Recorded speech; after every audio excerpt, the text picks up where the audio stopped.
अस्सलाम वालेकुम। Metaverse web 3 and metaverse के कोर्स की पहली प्रेजेंटेशन है जिसका टॉपिक है what is metaverse. My name is Mohammad Ehsan और मैं section C UMT morning section से हूँ।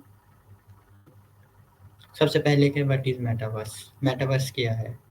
The metaverse is combination of two words meta and meta meaning beyond, मतलब दूर की चीज़, एंड यूनिवर्स यूनिवर्सल की तरफ इशारा है। The term is typically used in describe the concept of future iteration of the internet.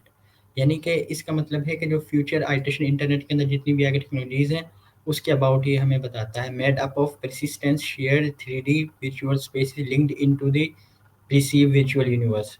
Metaverse ये internet पहले आई थी वेब 1.1, 1.2 और वेब 3.3।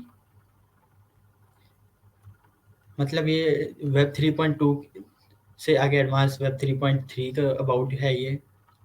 इसकी डेफिनेशन है the metaverse is a 3D vision of the internet and computing at large. इसका मतलब है कि मेटावर्स के अंदर डिसेंट्रलाइज होगी, जैसा कि वेब 2.0 के अंदर एक जिस तरह फेसबुक उसकी एग्जांपल है। हमारा सारा डाटा डाटा की एक्सेस किसी एक खसूस मखसूस कंपनी की तरफ थी।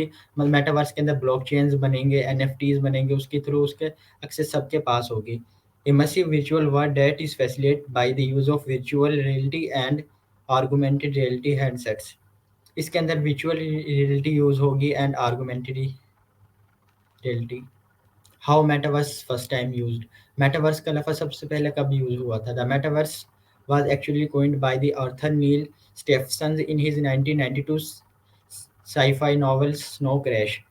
मेटावर्स का सबसे पहले लफ्ज़ नील स्टेफनसन ने 1992 के अंदर अपना एक नावल लिखा था साई-फाई जिसका नाम था। In his book, Stephens referred to the metaverse as a all encompassing digital world exist parallel to the real world। उसने बताया कि अपने इस नावल के अंदर स्नो क्रैश के अंदर के मेटावर्स के एक हमारी जो दुनिया है इसके साथ एक और दुनिया है जो कि हमारी दुनिया के साथ चल रही है, जो कि वर्चुअल एग्जिस्ट करती है। What metaverse can do. Metaverse से हम क्या कर सकते हैं? जिस तरह के वो काम हम अपनी रोज़मर्रा ज़िंदगी में फिजिकली कर सकते हैं वो काम सब हम मेटावर्स के थ्रू एक वर्चुअली कर सकते हैं। जैसा कि हम शॉपिंग कर सकते हैं, उसके अंदर हम कोई भी चीज़ खरीद सकते हैं। In the metaverse people use avatars. इसके अंदर पे अवेटर्स यूज़ होते हैं। अवेटर्स क्या होता है? Avatar is a graphical representation of user और द करैक्टर, मतलब एक इंसान के उसका करैक्टर अवेटर शक्ल में होगा। टू रिप्रेजेंट देमसेल्फ, उसको प्रेजेंट करने के लिए, communicate with each other and visually build out the community. इसके अंदर कम्युनिटीज़ क्रिएट होंगी। इसके अंदर एक जिस तरह दुनिया के अंदर एक एनवायरनमेंट होता है, एक कम्युनिटी होती है जिसके अंदर लोग रहते हैं, वो अपना सारे रोज़मर्रा के काम करते हैं। इसी तरह एक वर्चुअली एक दुनिया क्रिएट होगी जिसके अंदर लोग शॉपिंग भी करेंगे, सब काम करेंगे जिस तरह के हम फिजिकल दुनिया में करते हैं। In the metaverse digital currency is used to buy clothes और weapons and shielding in the case of video game and many others items. इसके अंदर डिजिटल करेंसी यूज़ होगी जैसा कि ब्लॉकचेन्स के थ्रू होगी और NFTs crypto currency.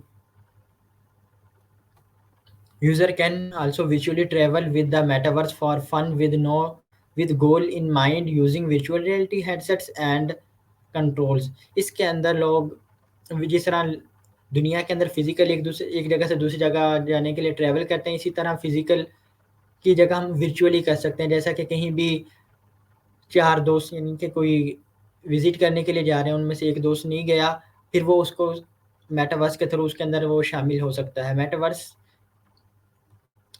Imagine a visual world in which people live, work, shop and interact with each other. इसके अंदर लोग एक दूसरे से मिल सकते हैं, बातचीत कर सकते हैं। All the form of comfort in their coach in the physical world. जिस तरह के लोग फिजिकल वर्ल्ड में जो जो काम कर सकते हैं रोज़मर्रा के, वो सारे काम मेटावर्स के थ्रू भी कर सकते हैं।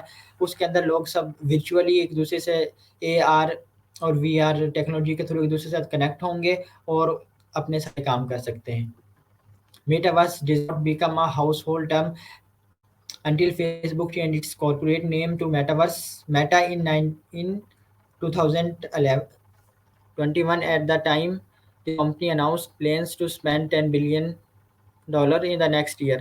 मेटावर्स का सबसे मेटा का नाम सबसे पहले जब फेसबुक ने अक्टूबर 2021 के अंदर मेटा नाम रखा फेसबुक, उस वक़्त इसको सब ज़्यादा आम हो गया, सब लोगों को पता चल गया कि कोई मेटा भी कोई चीज़ है। At the time of company ने अनाउंस किया कि वो $10 बिलियन खर्च करेगा इस टेक्नोलॉजी को आगे बढ़ाने के लिए और वर्चुअली क्रिएट करने के लिए। Thank you.